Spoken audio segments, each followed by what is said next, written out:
Some of the most fond memories that young people have are of video games. These video games aren't just games, though. They often represent some of the furthest back memories you have, of a time where playing video games and having a kick-ass time was all that mattered in the world. Because of the nostalgic memories brought back by recent games we've played, Dominic and I have decided to make this top 10 on our favorite childhood games, the games that we grew up playing. Dominic and I have some shared games and our own individual games, so we are splitting up the countdown to account for that. We will start with our individual games, starting with Dominic, and switch off between his games and my games. We have each picked 3 of our individually favorite games.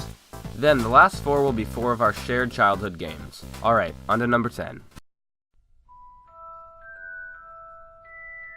I took the game of Harry Potter and the Prisoner of Azkaban so seriously as a kid. I was a diehard Harry Potter fan, and my wizarding skills were finally being put to the test. It was a momentous experience for me. Although it's short, it holds a fond place in my heart because it's the first console game I had ever beaten. Not 100%, but still it was a major accomplishment for me at the time. The part I remember the most is dragging an unconscious Harry back as Ron while Dementors try to suck his soul out in the Hogwarts train. The puzzles were challenging for a kid my age, it submerged me in the lore, and it was overall an awesome time.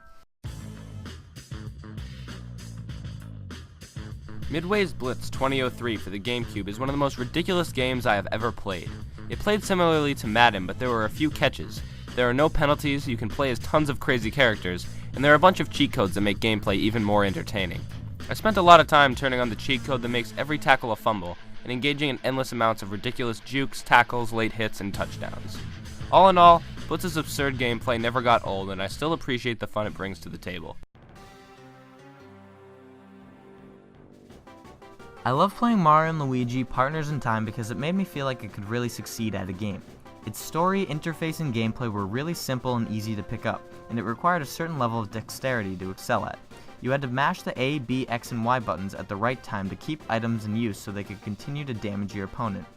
Also, the RPG aspects allowed me to feel growth as a player and have a sense of real accomplishment defeating enemies and moving forward. I love the story especially since it was darker than most that I was used to and utilized the time traveling aspect really well. Overall, it was a unique and really fun experience for me. James Bond 007 Nightfire holds a special place in my heart because it serves as the first shooter I played extensively with my brothers. Actually, a lot of our game time clocked into Nightfire was on days we weren't supposed to be playing video games. Our babysitter would come over and would join right in on the action with us. Overall, the multiplayer is endless fun, and for a GameCube game has a good variety of gameplay. The single player of Nightfire was also fantastic, because as a younger kid there was nothing more badass than being Agent 007, sneaking around and killing people. The skill I had as a puzzle solver at my young age, and even just as a gamer, are apparent in the amount of time it took to just reach the end of this game. 70 whole hours. I picked it up again this year just to finish what my 10-year-old self could not. I logged in a final 2 hours and finally lifted the 5-year burden from my shoulders. This is a 25-hour game, but I think the uncanny amount of time I spent delved into this game really caused it to grow on me. I didn't even know what The Legend of Zelda was when I bought it. I was just dying to use the Wii Remote as a sword. Twilight Princess may not be the best Zelda game in the franchise, but it's definitely my favorite.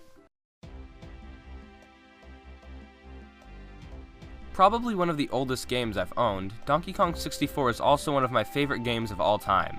Being able to follow the story and unlock the other members of the DK crew was extremely exciting. I got to use each Kong's unique skill set to make my way through levels and collect the treasured gold bananas. What makes Donkey Kong 64 so special is that it's not just a shoot-'em-up game or a racing game, but more of an adventure that you embark on. The satisfaction that finding a gold banana brought me was crazy.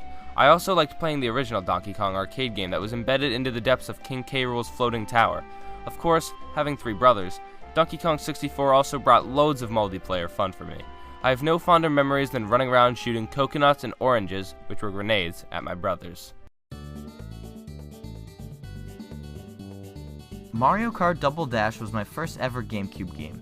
You wonder why our logo is a GameCube controller, it's because we have an unhealthy relationship with the console. When my GameCube came with this game on Christmas Day, there was no happier child on this earth. The thing is, I never knew there were unlockables because I wasn't good enough at the game to get them. Only after my vastly superior friend unlocked the red Koopa card did things really start getting serious. I love every single map in the game, except maybe Rainbow Road. The controls are perfect, and the 2-person mechanic leads to varied and rage-inducing 4-player fun. I could never get into Mario Kart Wii for some reason, and I think it has something to do with how familiar I was with its predecessor.